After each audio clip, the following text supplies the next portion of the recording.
सो अभी तक हमने इतना काम कर लिया है, ठीक है। और जो हमारा सॉफ्टवेयर स्टार्ट होता है वो main.cpp से स्टार्ट होता है, ये हम भी जानते हैं, ठीक है। और फिर बस हमें ये क्या करना है, ये वाले फंक्शन को यहाँ से कॉल लगा लेना है। तो हम यहाँ पे लिखेंगे एग्जीक्यूट क्वेरी, और यहाँ पे हमें 3 पैरामीटर पास करने हैं। सबसे पहले हम क्वेरी में ये वाला, क्योंकि ये क्वेरी इसके साथ एसोसिएट होगी कि हमें इस क्वेरी के साथ लेके जाना है, क्योंकि हमें बताना पड़ेगा ना क्वेरी के साथ। और साथ में यहाँ पे हमें ये वाली पास करना पड़ेगा एसक्यूएल के अंदर, ठीक है। और फिर इसके अंदर जाके हम क्या कर रहे हैं, यहाँ से ये हम क्या करने वाले हैं, यहाँ पे एक पैरामीटर कर देते हैं, यहाँ पे नाम पास कर देते हैं जो कंसोल में प्रिंट होगा, एक डिस्क्रिप्शन कि यूज़र या यूज़र्स टेबल, ठीक है, सिंपल TABEL टेबल, ठीक है। तो ये हो गया। अब मैं चीज़ बता रहा हूँ, एक चीज़ देखो, हमने क्वेरी पास करी। अब क्या होगा कि अगर मैं क्वेरी डॉट प्रिपेयर करके लिख दूँ यहाँ पे, ठीक है, तो ये क्या करेगा, एक ही क्वेरी के साथ रेडी हो जाएगा। बट हमने ऐसा नहीं करा, ठीक है। हम क्वेरी लेके, ठीक है, क्वेरी लेके आया, क्योंकि पहले हम क्या कर रहे थे, सीधा क्वेरी डॉट एग्जीक्यूट या एसक्यूएल पास नहीं कर रहे थे। वहाँ पे क्यों कर रहे थे, हम पहले ही लिख रहे थे क्वेरी डॉट प्रिपेयर। मैं आपको दिखाता हूँ main.cpp में, ये देखो हमने क्या लिखा है यहाँ पे, क्वेरी डॉट प्रिपेयर, ठीक है। अब ये डायरेक्ट इसे एग्जीक्यूट कर सकता है क्योंकि इसने इसके अंदर ये लोड कर दी है, ठीक है। लेकिन अगर क्या हुआ, हमें बार बार स्विच करनी पड़ रही है यहाँ पे चीज़ें, तो यहाँ से सिर्फ ये पास करा जाएगा और साथ में ये क्वेरी का ये पास करा जाएगा कि इस क्वेरी पे पहले प्रिपेयर करो फिर इसे एग्जीक्यूट करो। तो इसके लिए डायरेक्ट सिंपल हम ये भी लिख सकते हैं कि क्वेरी डॉट एग्जीक्यूट, और इसके अंदर हम सीधा ये पास कर सकते हैं, ठीक है। तो हमने ये इस्तेमाल करा है कि यहाँ से ये क्वेरी आई, क्वेरी नाम का ये हमारा ऑब्जेक्ट आ गया, ठीक है, सिंपल। और यहाँ से हमारा क्या आया, और ऑब्जेक्ट के लिए जानबूझ के देखो ये हमने ना एड्रेस ऑफ का साइन लगाना पड़ता है, ठीक है। और यहाँ से ये एसक्यूएल आएगी, ठीक है, ये कॉन्स्ट है, ठीक है, कॉन्स्टेंट है कि ये हमारा कॉन्स्टेंट रहेगा, ये चेंज नहीं होना चाहिए, ठीक है। हेडर फाइल के अंदर ये आएगा, ठीक है। ये आने के बाद ये इसके अंदर लोड कर दिया, सीधा एग्जीक्यूट कर दिया जाएगा। जो भी रिजल्ट आएगा उसके हिसाब से ये यहाँ पे हमें प्रिंट कर दिया जाएगा। और लास्ट में हमारा डिस्क्रिप्शन है कि कौन सा वो है हमारा, ठीक है, कि हमारा ये कौन सा पास कर रहे हैं, यूजर्स टेबल है, कुछ भी डिस्क्रिप्शन आप पास कर सकते हो, ठीक है। अब मैं इसको Ctrl+S दबाता हूँ और ये हमने पूरा काम कर लिया। ये एक ऑप्टिमाइज तरीका है जिस तरीके से हम इसको इस्तेमाल कर सकते हैं किसी भी एक लॉन्ग टर्म या फिर मतलब लॉन्ग टर्म जो हमारे लॉन्ग टर्म के लिए जो हमारे सॉफ्टवेयर बनते हैं उनके लिए, या फिर जो हमारे शॉर्ट टर्म के लिए होते हैं। लेकिन ये सारी चीज़ें क्या एक स्मॉल सॉफ्टवेयर के लिए होती है। लेकिन अब जैसे आप बाद में जाओगे और बड़े बड़े डेटाबेस कनेक्ट करते हैं तो वहाँ पे ये क्या होता है कि एक फाइल का सीन नहीं होता, वहाँ पे कनेक्शन बनाना पड़ता है। तो वहाँ पर मल्टी थ्रेडिंग का भी इस्तेमाल करते हैं, ठीक है। वो सारी बात की चीज़ है, ठीक है। अभी थोड़ी बहुत मतलब लग रहा होगा कि समझ में नहीं आ रहा, बट कोई नहीं। अब मैं इसको क्लोज करता हूँ। अब मेन चीज़ हमें क्या करनी है कि मेरी फाइल जैसी मेरा क्या हो, अलग से स्टार्ट हो, ठीक है। मेरी एप्लीकेशन जैसे स्टार्ट हो, आई वांट दैट कि मैं उसके ये 2 मेथड कॉल करूँ। बंद क्यों हो गया? डेटाबेस में मैं जाके सबसे पहले क्या करूँ, ये इंस्टेंस उसका एक क्रिएट करूँ, ठीक है। ये इंस्टेंस क्रिएट होगा, ठीक है। तो क्या करेगा कि ये जाके यहाँ से सबसे पहले कंस्ट्रक्टर कॉल होगा कि भाई पहले मेरा ये बनाओ, ठीक है। कंस्ट्रक्टर बनाने के बाद मैं उसे सेट कर दूँ कि मेरा एक ही इंस्टेंस है, ठीक है। मतलब मैं एक ही मतलब ऑब्जेक्ट इस्तेमाल करने वाला हूँ, सिंपल, ठीक है। फिर डेटाबेस स्कीमा में जाऊँ, डेटाबेस स्कीमा के अंदर जाने के बाद इसे एग्जीक्यूट करवा दूँ।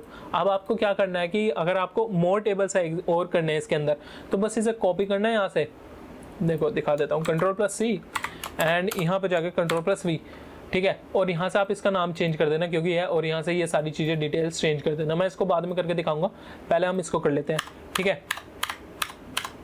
ठीक है। सिंपल ये हो चुका है। अब इसके अंदर हम चलते हैं main.cpp के अंदर, ठीक है। main.cpp के अंदर चलेंगे एंड यहाँ पे हमें कुछ हेडर फाइल्स इंक्लूड करनी होगी। तो मेनली हम ये इस्तेमाल करते हैं, मेन विंडो पे चलते हैं, ठीक है, और ये सारी ऐड कर लेते हैं एक बार ठीक है। main.cpp में चलेंगे एंड यहाँ पे सारी की सारी हम अपनी क्या डाल देंगे, ठीक है। और क्यू आई थिंक सो हमें क्वेरी वाला चाहिए होगा, ठीक है।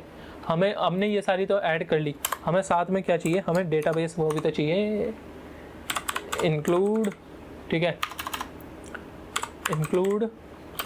यहाँ पे हमें क्या करना है, ये डबल इन्वर्टेड जो कस्टम हमारी होती है ना उसके लिए हम डबल इन्वर्टेड इस्तेमाल करते हैं, ठीक है। और यहाँ पे सबसे पहले बात आता है हमारी डेटाबेस मैनेजर, ठीक है, just like this, Ctrl+C and Ctrl+V। Database schema, ठीक है। डेटाबेस स्कीमा को भी हम ऐड कर लेंगे एंड सिंपली ऐड करने के बाद जो सबसे पहले ये देखो क्या होगा, हमारी ये मेन विंडो है, ठीक है। आपने ये वाला जो कोड है ना, जो एक्चुअल हम बोलते हैं C++ में आपने कोड देखा, वो ये वाला कोड था, int main argc arv, ये आपने पहले सीखा होगा जब C++ या फिर आप C प्रोग्रामिंग सीखते हो तो, ठीक है। हम क्या करेंगे, मेन विंडो को यहीं रहने दो, उसको शो करने से पहले ही हमें क्या करो, हमारे लिए सारा काम करके दो, ठीक है। तो सिंपल पहले हम यहाँ पे इनिशियलाइज करेंगे इनिशियलाइज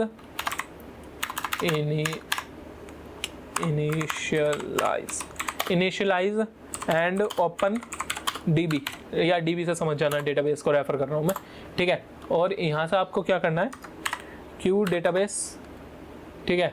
आपको क्यू यहाँ से रुको, पहले हमें डेटाबेस मैनेजर को हम डायरेक्ट कॉल से कर सकते हैं ना, और मेरे हिसाब से क्यू डेटाबेस को भी बुलाने की इतनी ज़रूरत नहीं है, क्योंकि ये सारी हमने पहले ही ऐड कर दी थी वहाँ पे।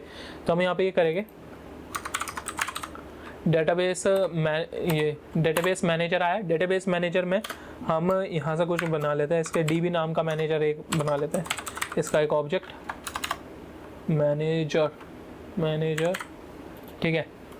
और यहाँ से हम इसको क्या कर देंगे, ठीक है, डेटाबेस मैनेजर, और इसके अंदर जो इंस्टेंस वाला मेथड था ना उसको कॉल लगा देंगे, सिंपल, कि हमें एक इंस्टेंस चाहिए, ठीक है। और साथ में अब क्या करने वाले हैं, QSQL से हम गेट डेटाबेस इस्तेमाल करेंगे। गेट डेटाबेस से क्या होगा, कनेक्शन बनेगा।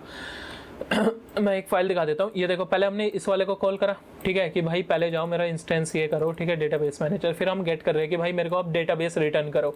तो सिंपल, हमें कुछ नहीं करना, मैं जल्दी जल्दी कोड कर लेते हैं, ठीक है। शायद हमने इसको ज़्यादा टाइम दे दिया है, ठीक है। अब इसके अंदर हमें QSQL, ठीक है, आप इसका इस्तेमाल कर सकते हो, क्योंकि जो हमें, देखो एक चीज़ देखो, मैं आपको बताता हूँ, जो इसका रिटर्न टाइप है, ये रिटर्न टाइप होता है, आपको पता होगा फंक्शन के अंदर QSQL डेटाबेस। तो हमें इसी टाइप का हमें क्या करना पड़ेगा, इसका जो रिसीव करेगा इसको वो बनाना पड़ेगा वेरिएबल main.cpp, एंड इसके अंदर हमें बस ये इतना लिखना है, QSQL डेटाबेस, और यहाँ से DB नाम का हम बना लेंगे, and equals to, and DB dot, हमें ये कौन रिटर्न करने वाला है, DB मैनेजर डॉट, क्योंकि हमारा ऑब्जेक्ट तो यही है ना डेटाबेस मेन का, और ऑब्जेक्ट ही उसको एक्सेस कर सकता है, सिंपल, ऑब्जेक्ट ही अपने मेथड को कर सकता है। तो यहाँ से हम गेट डेटाबेस का इस्तेमाल करेंगे, ठीक है, कि हमारे डेटाबेस को पहले आप करो, और बस इतना चेक कर लेंगे, इफ़ अगर हमारा DB डॉट अगर DB डॉट ओपन, ठीक है, अगर ये आप इज ओपन भी इस्तेमाल कर सकते हो, कि अगर डेटाबेस हमारा ओपन नहीं हो पाया तो हमें साथ में ऑन द स्पॉट हमें मैसेज भी दिखाना होगा, ठीक है। तो एक मैसेज दिखा देता हूँ मैं, मेन विंडो से कॉपी कर लेंगे, ठीक है, ये रहा क्यू मैसेज, और इसको है ना EIC को कर लेते पूरा कॉपी। यार बार बार कोड लिख के ना बोरिंग सा लगता है सेम कोड को, कोई बात नहीं, ठीक है। हम यहाँ से, अब देखो यहाँ पे मैं रिटर्न लिख रहा हूँ, लेकिन यहाँ पे हम रिटर्न क्या कर रहे हैं, ये इंट है, तो यहाँ पे कुछ नंबर तो रिटर्न करना पड़ेगा, तो मैं यहाँ पे रिटर्न 1 कर देता हूँ, सिंपल, ठीक है। और यहाँ पे ये दिस इस्तेमाल नहीं करेगा, क्योंकि इसका भी पेरेंट कोई है ही नहीं, क्योंकि ये मेन विंडो है, यहाँ से इनिशिएट होगी, तो यहाँ पे आपको नल PTR डालना पड़ेगा, ठीक है। और इसकी स्पेलिंग पिछले उसमें थी गलत, डेटाबेस है, क्रिएट कनेक्शन, ठीक है, ये मैंने कर लिया, फेल टू हम ओपन लिख लेते हैं, फेल टू ओपन कनेक्शन, ठीक है। अब ये हो गया, मतलब अगर ये एरर नहीं आया, मतलब मेरा डेटाबेस के साथ कनेक्शन सक्सेसफुली बन चुका है, ठीक है। अब हम इनिशियलाइज करेंगे अपनी टेबल्स को, ठीक है। तो इनिशियलाइज, अब हम डेटाबेस स्कीमा का इस्तेमाल करेंगे, कैंसिल, मैंने कॉपी किया था या कुछ और किया था, Ctrl+C, एंड यहाँ से हम इसको कर देंगे इनिशियलाइज टेबल, ठीक है, इनिशियलाइज L, ठीक है, इनिशियलाइज टेबल कर लिया। अब हम यहाँ से बस डेटाबेस स्कीमा का इस्तेमाल करने वाले हैं, ठीक है, डेटाबेस ये आ गई डेटाबेस स्कीमा क्लास आपको, ठीक है। अब यहाँ से आपको रिजोल्यूशन ऑपरेटर और इनिशियलाइज डेटाबेस को हमें डायरेक्टली कॉल लगा सकते हो, उसके अंदर हमें जो हमारे स्टैटिक मेथड्स होते हैं हमें उनके अंदर ऑब्जेक्ट बनाने की डायरेक्टली ज़रूरत नहीं पड़ती है, सिंपल, ठीक है। इस चीज़ का हमें मतलब ध्यान रखना है, ठीक है। और फिर हम ऑप्शनल, ये मैं लिख देता हूँ कि ऑप्शनल है, कि हम एक बार कुछ क्वेरी चला के देख लेंगे कि हमारे कौन कौन से हैं, तो इससे हमें पता लग जाएगा कि चेक मतलब चेक कर लेंगे कि हमारा ये चल रहा है या फिर नहीं चेक कर रहा। तो अभी हम क्या करते हैं, चेक यूज़र टेबल, ठीक है, तो चेक यूज़र्स टेबल, ठीक है। अभी मैं कुछ भी करवा के देख लेता हूँ, ठीक है, तो इस वजह से हमें ये करना पड़ रहा है। तो QSQL क्वेरी इस्तेमाल करना पड़ेगा आपको, QSQL क्वेरी, और यहाँ से हम एक चेक क्वेरी नाम का, आप क्वेरी भी लिख सकते हो, या चेक क्वेरी नाम की मैं कोई बना लेता हूँ ऑब्जेक्ट है, ठीक है, चेक क्वेरी, और यहाँ पे हम ठीक है। यहाँ पर हम अपने डेटाबेस को पास कर देंगे, ठीक है, DB, ये देख सकते हो आपने क्या, क्योंकि यही कनेक्शन है, इसके थ्रू ये क्वेरी एग्जीक्यूट करी जाएगी, ठीक है। इसको ठीक है, और यहाँ पे ले आता हूँ एंड आप सिर्फ सिंपल यहाँ से क्या कर सकते हो, चेक क्वेरी डॉट प्रिपेयर, क्योंकि जो हम पहले लिख रहे थे क्वेरी डॉट प्रिपेयर, बस नाम वही है, बस हमने ऑब्जेक्ट का नाम चेंज कर दिया यहाँ से,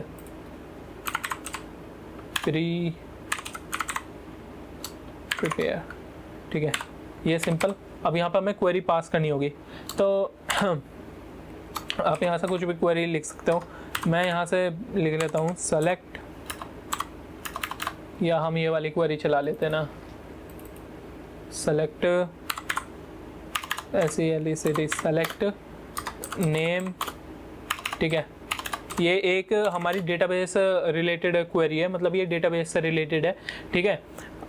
जैसे SQLite के अंदर ये अलग हो सकती है, ठीक है, SQL के अंदर अलग हो सकती है, पोस्टग्रेस के अंदर अलग हो सकती है। यहाँ पर निकला है SQLite master where type equals to table, I think ये क्या हो गया, Ctrl+Z, table and name equals to, हम ये चेक करेंगे हमारा जो यूजर्स टेबल है वो बना है या नहीं है, लेकिन इसको करने की ज़रूरत नहीं पड़ती, ठीक है। फिर भी हम बस अभी डीबगिंग के लिए आपको करके दिखा रहा हूँ कि ये काम कैसे करता है, ठीक है। और सिंपल हम वही कर लेंगे, यहाँ से चले जाओ या यहाँ पे कर लो कि अगर ये क्रिएट नहीं हुआ या फिर कुछ एरर आता है तो ये कॉपी कर लेंगे, बस यहाँ से नाम चेंज कर देंगे इसको मेन पे, ठीक है। और मैं ये जाके यहाँ पे डाल देता हूँ, ठीक है। ये देखो यहाँ पे आएगा कि भाई ये क्या बोल रहे हो आप मुझे, तो चेक क्वेरी करना है, और साथ में हमने पहले ही लोड कर दिया तो ये SQL इस्तेमाल करने की ज़रूरत नहीं है। ये डिस्क्रिप्शन अभी मैं हटा देता हूँ, ठीक है। एरर यहाँ पे लिख देंगे, यहाँ पे फेल टू क्रिएट या एरर इन चेकिंग, यहाँ पे कुछ भी लिख सकते हो आपका जो मर्जी हो वो लिखना, ठीक है। आपका कोड है, आप उसे जिस तरीके से चाहो उस तरीके से कस्टमाइज़ करना है, ठीक है। चेकिंग, और इसके अंदर हमें एक और चीज़ करनी पड़ेगी, चेक करने में हमें कोई एग्जिस्टेंस हो सकता है एरर आ रहा है, तो मैं इसको इतना रिमूव कर दूंगा, ठीक है। ये हो गया है, और ये हमारा चेक क्वेरी के साथ कोई अगर एरर आया है तो उसके साथ हम एरर रिटर्न करो, और यहाँ पे क्या कर देना है आपको, यूज़र टेबल इफ़ अगर ये एग्जीक्यूट नहीं, और साथ में मैं यहीं पे ना इसको रिटर्न करवा देता हूँ, क्योंकि अगर ये चल नहीं पा रहा तो मतलब कुछ ना कुछ तो एरर है, क्योंकि हमने सारा काम तो कर लिया, ठीक है। रिटर्न 1, ठीक है। मैं इसको यहीं पे एंड करवा दूंगा, सिंपल, हमें ये लिखने की ज़रूरत नहीं है। और हमें इसके बाद हमें इसका आउटपुट करना है।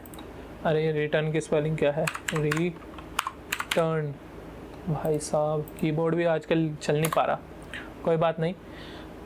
अब हमें बस इतना चेक करना है कि अगर कुछ वो क्या होता है कि अगर हमें जैसे कभी भी हम लिखते हैं select star from that table, तो क्या होता है एक टेबल रिटर्न होता है, तो उस अब क्या होता है हमें वो वैल्यूज़ एक्सेस करनी है, तो हम डॉट नेक्स्ट मेथड से हम एक्सेस कर सकते हैं अपने रिकॉर्ड्स को, ठीक है। तो हमें कुछ नहीं करना, यहाँ पे लिखना है ये वाला लिख लेना है, note query dot Ctrl+C just Ctrl+V and dot next, ठीक है। नेक्स्ट मेथड का इस्तेमाल करेंगे हम कि आगे चेक करने के लिए, ठीक है। और यहाँ पे क्यू डीबग एंड लिटरली हम इसको क्या कर लेंगे यहाँ से, अगर इसे क्या होगा, अब देखो क्या होगा नेक्स्ट मेथड, अगर ऐसा कोई इसे टेबल मिला, ठीक है। हमने क्या लिखा है कि हमारा यूजर्स नाम का हमने कोई टेबल चलाया, पहले आप ये बताओ वो एग्जिस्ट करता है या फिर नहीं करता। अगर इसका ये रिटर्न आता है कि भाई एग्जिस्ट नहीं करता, तो मतलब टेबल में रिकॉर्ड्स कितने रिटर्न हो गए, 0। अगर आ जाता कि हाँ है भाई, तो वहाँ से क्या रिटर्न एक रिकॉर्ड तो हो गई। तो ये नेक्स्ट मेथड क्या चेक कर रहा है कि कोई रिकॉर्ड है या फिर नहीं। हम इसके थ्रू हम वैल्यू भी एक्सेस कर सकते हैं, बट वैल्यू एक्सेस नहीं कर रहा हूँ मैं अभी, बस ये कर रहा हूँ कि अगर ये नेक्स्ट मेथड क्या ट्रू फॉल्स, अगर हमें रिकॉर्ड कोई रिटर्न कर गया, ठीक है, सक्सेसफुली एग्जीक्यूशन पे, तो क्या होगा कि ये 1 रिटर्न कर देगा, ट्रू, ठीक है, मतलब कोई एरर है ही नहीं, ठीक है। लेकिन अगर हमें फॉल्स रिटर्न करा गया कि भाई हमारे पास टेबल नहीं है, तो ये यहाँ पर ट्रू हो जाएगा कंडीशन, और अगर ये ट्रू हो गया तो ये इफ वाली कंडीशन चल जाएगी। तो यहाँ पर हमें कुछ नहीं लिखना, यहाँ पर हमें लिख देना है यूजर्स टेबल नॉट फाउंड, ठीक है, सिंपल। ठीक है, हमने ये कर लिया, पूरा हमारा कोड रेडी है। ठीक है, अब मैं एक चीज़ करता हूँ, मेन सीपीयू के कोड को अभी हम क्या कर देते हैं, कमेंट आउट कर देते हैं। ठीक है, थोड़ी देर के लिए इसको मैं कमेंट आउट कर लेता हूँ। ठीक है, और यहाँ से इसको मैं कमेंट आउट कर लेता हूँ पूरा कोड। ठीक है, और ये मैंने कमेंट आउट कर लिया है। ठीक है, और इसके अंदर Ctrl+S करेंगे, फिर अपनी उस फाइल लोकेशन पे चले गए एक्चुअली जहाँ पे हमारा सॉफ्टवेयर स्टोर है। तो मैं जल्दी जल्दी करता हूँ। ठीक है, इसके अंदर हमने Qt प्रोजेक्ट्स के अंदर गए थे, SQLite के अंदर गए थे। ठीक है, बिल्ड के अंदर गए थे, डिबग के अंदर गए थे, एंड ये है हमारी यूज़र फाइल। मैं इसको कर देता हूँ यहाँ से डिलीट, सिंपल। ठीक है, मैंने डिलीट कर दी। अब मैं इसको लेके आऊँगा एंड रन के ऊपर क्लिक करेंगे। अब देखना हमारी ऐप जैसी ही वो होगी, देखो यहाँ पे आ जाएगा ये। अगर कोई एरर होगा तो हमें यहीं पे दिख जाएगा, नहीं तो हमें यहाँ पे दिख जाएगा। थोड़ा वेट करते हैं। And fail to open connection. ठीक है, इसने हमें ये रिटर्न करा है, पक्का हमारे से कुछ ना कुछ तो गलती हुई है। ये डेटाबेस कनेक्टेड तो दिखा रहा है, लेकिन फेल टू क्रिएट इसने वो दिखाया, हमें देखना पड़ेगा। main.cpp यहाँ से ही आया होगा। तो जो एरर था वो मुझे मिल गया है। ठीक है, थोड़ा टाइम लगा फाइंड आउट करने में, बट मिल गया है। ठीक है, अब हम एक चीज़ देखें, यहाँ पे टेबल की स्पेलिंग गलत है। ठीक है, एक बार पहले हम इसको ठीक कर लेते हैं। ठीक है, और फिर एक एरर है जो मेन एरर है।